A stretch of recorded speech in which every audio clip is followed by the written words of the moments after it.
siya, hindi na po ako magawa nun. Maliit pa ako, ganito na tinatrabaho ko.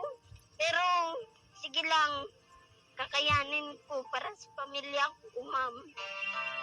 Ako'y 10 taon pa lang, batak na sa katatrabaho. Kasama ang aking kabayo sa pag-aararo. Mahirap man, ngunit kinakailangan. Dahil ang aking pamilya ay ako lang ang inaasahan. Kung kaya't di maiwasang mainggit ng patago sa mga kaedad kong malayang nakakapaglaro. Musmus pa lamang ay buhat ko na ang ganitong pasanin na pag di ako kumilos, wala kaming makakain. Lumayan! Ito ang bago!